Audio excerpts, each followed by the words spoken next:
আসসালামু আলাইকুম। প্রিয় দর্শক, অন্তর্বর্তীকালীন সরকারের দুইজন উপদেষ্টা দুটো পোস্ট দিয়েছেন, যে পোস্টগুলো নিয়ে এই মুহূর্তে সারা দেশের মিডিয়াগুলোতে মোটামুটি আলোচনা হচ্ছে এবং এই আলোচনার কেন্দ্রবিন্দু হচ্ছে আওয়ামী লীগ। মানে আওয়ামী লীগ কি বাংলাদেশের রাজনীতিতে ফিরে আসছে, আসলে কিভাবে আসছে, নাকি এর মধ্যে এসে গেছে? এই বিষয়টা নিয়ে দুজন উপদেষ্টার উদ্বেগের শেষ নেই। এই দুইজন উপদেষ্টা খুবই আলোচিত। একজন হলেন মিস্টার মাহফুজ আলম, আরেকজন ডক্টর আসিফ নজরুল। দুজনেই খুবই গুরুত্বপূর্ণ উপদেষ্টা ছিলেন ডক্টর ইউনূসের অন্তর্বর্তীকালীন সরকারের। আমি প্রথমে মাহফুজ আলমের স্ট্যাটাসটা নিয়ে কথা বলি, মাহফুজ আলমের যে পোস্টটা সেটা নিয়ে কথা বলি। উনি লিখেছেন, দেখেন শুরুটা কিভাবে করেছেন, আওয়ামী লীগ ব্যাক করেছে, দেখো নাই? লীগ রাজনৈতিক দলের আগে একটা ধর্মতত্ত্ব, সে ধর্মতত্ত্বে ঈমান আবার ফেরত এসেছে। কিভাবে ফিরলো সে গল্পই বলবো আজ। এই গল্প বলার নামে উনি অনেকগুলি ঘটনা বর্ণনা করেছেন, যে আওয়ামী লীগের সেদিনই ব্যাক করেছিল যেদিন এই কাজ আপনারা করেছেন। যেমন আমি কয়েকটা বলে শোনাই। উনি বলেছেন আওয়ামী লীগ সেদিনই ব্যাক করেছিল যেদিন 24কে 71-এর বিরুদ্ধে দাঁড় করিয়েছিল স্বাধীনতার বিরুদ্ধের শক্তি। 24কে 71-এর বিরুদ্ধে দাঁড় করিয়েছিল কে? স্বাধীনতার বিরুদ্ধে শক্তি? অবশ্যই স্বাধীনতার বিরুদ্ধে শক্তি, কিন্তু সেই শক্তির মধ্যে তো আপনিও ছিলেন। আপনি ছিলেন না? আপনি ছিলেন, আপনার বন্ধু বান্ধবরা সবাই ছিলেন। তারা তো 24কে দ্বিতীয় স্বাধীনতা দিয়ে শুরু করে পরে 24কে গ্লোরিফাই করার চেষ্টা করেছেন। এখানে আরো লিখেছে যে যেদিন থেকে ডানপন্থীদের উত্থানের জন্য অন্তরীণ সরকারের লোকজন কাজ করা শুরু করেছে। মানে ডানপন্থীদের উত্থানের জন্য অন্তরীণ সরকার, যে অন্তরীণ সরকারটাকে আমি এখন বুঝি নাই। মানে আমি না এই মাহফুজ আলমের অনেক ভাষা বুঝি না ঠিক। উনি কি ইংরেজিতে লিখে পরে বাংলায় অনুবাদ করেন কিনা আমি তাও বুঝি না। অন্তরীণ সরকার অর্থটা কি? অন্তর্বর্তীকালীন সরকার, এটাকে আপনার সংক্ষেপে অন্তর্বর্তী সরকার বলতে পারেন যদি নিতান্ত সংক্ষেপ করতে চান, তাহলে তাও সঠিক অর্থটা বোঝায় না। কিন্তু আপনি এটাকে বলেছেন অন্তরীণ সরকার, এর অর্থ কি? অন্তরীণ মানে কি? অন্তরীণ মানে যিনি বন্দী আছেন, ঘরের ভেতরে আছেন, এটা হলো অন্তরীণের অর্থ। তো আপনি ডক্টর ইউনূসের সরকারের অন্তরীণ সরকার বলেন কিভাবে? বাংলা ভাষার মনে হয় আপনার একটু ঘাটতি আছে ভাই, বাংলায় লিখতে পারেন না, বাংলাদেশে জন্মগ্রহণ করেছেন, তো ইংরেজিতে লেখেন, সমস্যাটা কি? আমরা না হয় বুঝে নিব। কিন্তু ইংরেজিতে লিখে সেটাকে গুগল ট্রান্সলেট করে অন্তর্বর্তীকালীন সরকারকে অন্তরীণ বলবেন, এই ভুল ভাই ক্ষমার অযোগ্য ভুল। এই জ্ঞান নিয়ে জ্ঞান দিতে সেটা পাবলিক। যাই হোক, উনি বারবার বলেছেন অন্তরীণ সরকার, এটা কিভাবে হয় আমার কাছে এখনো ক্লিয়ার নেই। যাই হোক, সেটা হতে পারে। উনি আরো অনেক কথা বলেছেন, যে সেই দিনই ব্যাক করেছেন, আমি খালি পরেরটুক বলি, যে যেদিন আইনের শাসনের বদলে মবের শাসনে আনন্দ পেয়েছিল 17 বছরের মুসলিম জনগণ, যেদিন উগ্রবাদীরা মাজারে হামলা করেছে, মসজিদ থেকে ভিন্ন মতাবলম্বীদের বের করে দিয়েছে, যেদিন হিন্দুদের উপর নিপীড়ন নিয়ে মুসলিমগণ চুপ ছিল, যেদিন সেকুলার মূল্যবোধে বিশ্বাসী মানুষজন এদেশের সরকার প্রযোজিত ডানপন্থার উত্থানে ভয় পেয়েছিল, যেদিন মবস্টারদের এদেশে হিরো বানানো হয়েছিল।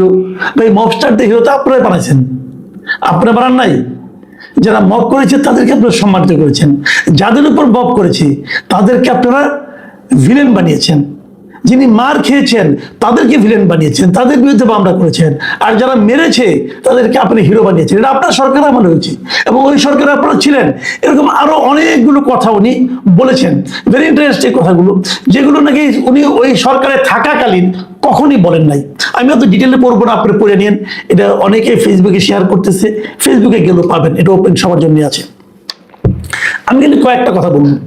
এক নম্বর কথা হলো, উনি শুরুতে বলেছেন যে লীগ ব্যাক করেছে, মানে অলরেডি করে গেছে। আর উনি এটা শেষে লেখছেন, এই পুরা শেষে লেখছেন লীগ ফিরত আসবে, কারণ সব দোষ মাহফুজ আলমের। মানে প্রথম বলছেন এসেছে, আবার পরে বলছেন যে আসবে। আসলে বাস্তবতাটা কি ভাই? বাস্তবতা লীগ কোত্থেকে ফেরত আসবে? আওয়ামী লীগ তো এদেশে আছে, তারা গেল কবে যে ফেরত আসবে? তারা হারালো কবে তারা ফেরত, মানে তাদেরকে আবার খুঁজে পেতে হবে? লীগ সবসময় ছিল। আওয়ামী লীগের কিছু কিছু নেতা এই দেশ থেকে চলে গিয়েছিল, কিন্তু আওয়ামী লীগ সব সময় এই দেশে অবস্থান করেছি, এই মাটিতে অবস্থান করেছি। আমি শুরু থেকেই বলেছি, আপনারা যখন আওয়ামী লীগকে অপ্রাসঙ্গিক করতে চেয়েছেন, আপনারা যখন বলেছেন এই দেশে আওয়ামী লীগের জায়গা হবে না, আমি তখনও বলেছি আপনাদেরকে, বহুবার বলেছি যে আওয়ামী লীগকে উৎপাদন করবেন আপনি কিভাবে, কিসের জোরে। আমি উদাহরণ দিয়ে বলেছি যে আওয়ামী লীগ পাট গাছ নয়, আওয়ামী লীগ বট গাছ। পাট গাছ টান দিয়ে উপড়ে ফেলা যায়, বট গাছ উপড়ে ফেলা যায় না। বট গাছের শেকড় অনেক গভীরে। এদেশে এমন কোনো গ্রাম নাই যে গ্রামে আওয়ামী লীগের 15 জন, 20 জন, 100 জন লোক নাই, যাদেরকে আপনি মেরে টুকরা টুকরা করলে তার রক্তের প্রতিটা বিন্দু আওয়ামী লীগের কথা বলবে। তারা 3 পুরুষের 4 পুরুষের আওয়ামী লীগ। আপনি কোথা থেকে হঠাৎ গজায় বলতেছেন যে আওয়ামী লীগ নাই? আপনারাই বলেছেন, এই মাহফুজ আলমরাই বলেছেন। এখন তার দিব্য দৃষ্টি উন্মোচিত হয়েছে, এখন ওরা বলছেন যে আওয়ামী লীগ ফেরত এসেছে এই ঘটনার মাধ্যমে। প্রথমত যে জিনিসটা আপনি ভুল করেন, সেই ভুলটা আমি বলি ভাই, আওয়ামী লীগ এবং শেখ হাসিনা দুটাকে এক করে দেখবেন না। আওয়ামী লীগ অনেক পুরনো একটা দল এবং শেখ হাসিনা আওয়ামী লীগের সর্বশেষ সভানেত্রী ছিলেন, এইভাবে ভাবেন। এর আগে আওয়ামী লীগের দায়িত্বে আরো অনেক লোক ছিলেন। আওয়ামী লীগ অনেক এদেশের মানে কি বলবো, আপামর জনগণের সঙ্গে মিশে যাওয়া একটা দল। কাজে সেই দলকে আপনার মতো মাহফুজ আলম, নাহিদ ইসলাম, তারপরে আপনার সজীব ভুইয়া, এরা উপরে ফেলাবে? এটা ব্যাপারটা অনেকটা কেমন জানেন, যে হিমালয় পর্বতকে ধাক্কানো শুরু করছে কয়েকজনে, যে আমরা ধাক্কায় হিমালয় পর্বতকে সরাই দিব। এটা হয় না, ওটা যেরকম করা যায় না, এটা আপনারা এটাও পারবেন না। কাজেই আওয়ামী লীগ ফিরে এসেছে এটা বলে যে যে ঘটনাকে আপনি দায়ী করতেছেন, ওই ঘটনা কিন্তু দেশে ঘটেছে, কিন্তু ওই ঘটনার কারণে আওয়ামী লীগ ফিরে আসবে ঘটনাটা তা নয়। আওয়ামী লীগ ভেরি মাচ এই দেশে আছে এবং আওয়ামী লীগ থাকবে। আপনারা হয়তো ক্ষমতার জোরে কিছুদিনের জন্য সেই লোকগুলিকে প্রকাশ্যে আসতে দিচ্ছেন না, তার মানে আপনারা জিতে গেছেন, এটা ভাবার কোনো কারণ নেই। যাও, আমি দ্বিতীয় আরেকজন একটা কথা বলি। ডক্টর আসিফ নজরুল, উনি এই পোস্টটা দেখার পরে, হয়তো বা তার অনেক পরে, উনি নিজেও একটা পোস্ট দিয়েছেন। সেই পোস্টে তিনি লিখেছেন, ওনারটা মাত্র মানে আপনার 3টা সেন্টেন্সের পোস্ট। প্রথম সেন্টেন্স, আওয়ামী লীগ ব্যাক করেনি। দ্বিতীয় সেন্টেন্স, তারা ছিলই। এবং তৃতীয় সেন্টেন্স, ব্যাক করেছে তাদের দম্ভ, মিথ্যাচার আর মানুষকে বিভ্রান্ত করার দুঃসাহস। আমি তুলনামূলকভাবে ডক্টর আসিফ নজরুলের এই পোস্টটাকে সেন্সিবল মনে করি। আমি মনে করি আসিফ নজরুল যে কথা লিখেছেন সেটা একভাবে ঠিক। প্রথম 2টা বাক্য খুবই ঠিক, যে আওয়ামী লীগ ব্যাক করেনি, তারা ছিলই, কিন্তু ব্যাক করার কোনো প্রশ্ন নাই। দ্বিতীয় যে ব্যাক করে বলেছেন, ব্যাক করেছে তাদের দম্ভ, মিথ্যাচার এবং মানুষকে বিভ্রান্ত করার দুঃসাহস। এই কথাটা উনি যে কেন লিখেছেন সেটা আমি বুঝতে পারি কেন। আমি গতকালকে দেখলাম আনন্দবাজার পত্রিকায় তারা শেখ হাসিনার একটা ইন্টারভিউ ভিত্তিক রিপোর্ট ছাপিয়েছে। সেখানে শেখ হাসিনা কিছু কিছু বক্তব্য সেখানে ছাপা হয়েছে, যে আওয়ামী লীগ খুব শিগগিরই ফেরত আসবে, না আসবে, আওয়ামী লীগের জন্য যারা মার খাচ্ছে তাদের মূল্যায়ন করা হবে, এরকম অনেক কিছু আছে এখানে কথাবার্তা। এই যে কথাবার্তাগুলি আছে, আমার ধারণা আসিফ নজরুল শেখ হাসিনার এই বক্তব্য দেখে এই কথাগুলি লিখেছেন। আমি বলবো যে জিনিসটা দেখেন, আওয়ামী লীগের যে নেতৃত্ব ছিল, মূল নেতৃত্ব, আওয়ামী লীগের সেন্ট্রাল কমিটির যারা ছিল, আওয়ামী লীগের যারা মন্ত্রী ছিল, যারা আওয়ামী লীগের এমপি ছিল, তাদের অনেকেই কিন্তু এই দেশ ছেড়ে পালিয়েছে। কেউ ভারতে গেছে, যাদের বিদেশের নাগরিকত্ব তারা ওই দেশগুলোতে চলে গেছে এবং তারা ওখানে আরামে এসে আছে মোটামুটি।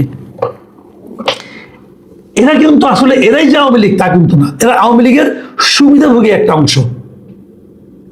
কাজেই এদের ফেরত আসার ব্যাপারটা নিয়ে কিন্তু আলোচনা হতো না, একদমই হতো না। কিন্তু এরা অপ্রাসঙ্গিক হয়ে যেত যদি ডক্টর ইউনূসের যে অন্তর্বর্তীকালীন সরকার, তারা যদি প্রতিহিংসাপরায়ণ আচরণ না করত এবং তারা যদি দেশটাকে ভালো চালাতে পারত। কিন্তু ডক্টর আসিফ নজরুল এবং মাহফুজ আলম এবং ডক্টর ইউনূসের যারা ছিলেন, তারা কেউ সেই প্রয়োজনীয় কাজটি করতে পারেননি। তারা যদি দেখিয়ে দিতেন যে দেশ কিভাবে পরিচালনা করতে হয়, তারা যদি দেখিয়ে দিতেন প্রত্যেকটা ক্ষেত্রে, যে তাদের নিজেদের কাজ দিয়ে দেখিয়ে দিতেন যে আওয়ামী লীগ এই কাজগুলো এভাবে করেছে, দেখেন আমরা কিভাবে করলাম, এবং যদি সেখানে পার্থক্যটা জনগণ দেখতে পেত, তাহলে মানুষ আওয়ামী লীগের কথা ভুলেই যেত। কিন্তু আওয়ামী লীগকে ভুলতে দেননি এই ডক্টর ইউনূস এবং তার উপদেষ্টা পরিষদরা। তারা মানুষের মধ্যে এই ফিলটা, এই ধারণাটা, এই উপলব্ধিটা তৈরি করেছেন যে আওয়ামী লীগ তো ভালো ছিল, তারা এই কাজটা করেছেন এবং এই অপকর্মটা করার কারণে আওয়ামী লীগ এখন প্রাসঙ্গিক হয়ে উঠেছে। এই কারণে এদেশের মানুষ এখন ভাবছে তাহলে তো আওয়ামী লীগই ভালো ছিল। দেখুন, এই জন্য পুরো দায়িত্ব নিতে হবে ডক্টর আসিফ নজরুল সহ, মাহফুজ আলম সহ, ডক্টর ইউনূস এবং তার উপদেষ্টা পরিষদকে। এই জিনিসটা যদি আসিফ নজরুল সহ বুঝতে পারেন তাহলে ভালো হয়। দেখুন, আওয়ামী লীগের সময় আমরা বলেছিলাম যে নিম্ন আদালত সরকার পরিচালনা করে। ডক্টর আসিফ নজরুল, আপনি বুকে হাত দিয়ে বলেন তো আপনারা এই কাজটা করেন নাই? আপনারা ওই কাজটা আরো বেশি করে করেছেন। আপনাদের ইচ্ছা মতো আপনার বিচারক নিয়োগ করেছেন, আপনার পছন্দ মতো আপনার ইয়ার দোস্ত দল আছে তাদেরকে এনে বিচারক বানাইছেন, সুপ্রিম কোর্টের বিচারকদের মব করে তাড়িয়ে দিয়েছেন। এগুলো কি সুশাসন? সুশাসন আপনারা কায়েম করতে পারেন নাই। শেখ হাসিনা হয়তো তার পরিবারের জন্য করেছে, ডক্টর ইউনূস তৈরি হয়েছে, নিজের প্রতিষ্ঠানের জন্য করেছে, গ্রামীণ টেলিকমের জন্য করেছে, গ্রামীণ ব্যাংকের জন্য করেছে, গ্রামীণের জন্য নতুন নতুন প্রজেক্ট নিয়েছে। তার উপর যে তার যে ট্যাক্স ফাঁকির যে মামলার রায়, সে মামলার রায়কে বদলে দিয়েছে, সবই করেছে। শেখ হাসিনা তো এত করে নাই যতটা ডক্টর ইউনূস করেছে। তাহলে মানুষ কেন ইউনূসকে পেয়ে আগের শাসনকে ভুলে যাবে?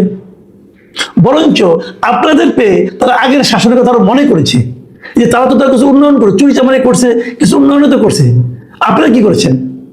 কিচ্ছু করতে পারেননি আপনারা। এখান থেকে শিক্ষা নেওয়ার কতগুলি বিষয় আছে, আমি বলি। শিক্ষা নেওয়ার বিষয় হলো যে বর্তমান যে সরকার আসছে, এই সরকারকে ওটা মাথায় রাখতে হবে যে আপনি পূর্ববর্তীদেরকে বদনাম করে, তাদের কুৎসা রচনা করে, তাদের কুৎসা রটনা করে, তাদেরকে গালাগাল করে আপনি জনপ্রিয় হতে পারবেন না। আপনাদেরকে জনপ্রিয় পেতে হবে নিজেদের কাজ দিয়ে। আপনারা এমন কাজ করুন যে কাজ পেয়ে মানুষ মুগ্ধ হয়ে অতীতের সবাইকে ভুলে যাবে। সেইটা যতদিন না পারবেন ততদিন খেলে আফসোসই করে যাবেন। কোনোদিন বলবেন ও খারাপ, ও খারাপ। আপনি যতবার একজন অন্যজন লোককে খারাপ বলবেন, মানুষ কিন্তু ততবার ওই লোকটাকে খারাপ ভাববে না। মানুষ নিজেরাই বিচার করবে যে তুমি যে খারাপ বলছো তাহলে তোমার সঙ্গে ওর পার্থক্যটা কি? তাতে কোনো পার্থক্য খুঁজে পাবে না। আর মাহফুজ আলমকে বলি, ভাই মাহফুজ আলম, ডক্টর আসিফ নজরুল, আপনাদেরকে বলি, আওয়ামী লীগ ফিরে আসার কাজটা বেসিক্যালি অন্তর্বর্তীকালীন সরকারই করেছে। প্রথম যে কাজটা তারা করেছে সেটা হলো আওয়ামী লীগের কার্যক্রম নিষিদ্ধ করার মাধ্যমে আওয়ামী লীগের প্রত্যাবর্তনটাকে তারা নিশ্চিত করেছে। তারা ভেবেছে তারা জিতে গেছে, আসলে ওই দিনই তারা হেরে গেছে। যে কারণে আওয়ামী লীগ দেশে ফিরে আসবে এটা একটা অবশ্যম্ভাবী বিষয়, এবং কতটা দাপটের সঙ্গে ফিরে আসবে সেটা নিয়ে ভাবেন। এটাই নিয়তি আপনাদের। আপনারা সুযোগ পেয়েছিলেন, সেই সুযোগটা আপনারা হেলায় হারিয়েছেন। এখন আফসোস করে কোনো লাভ নেই।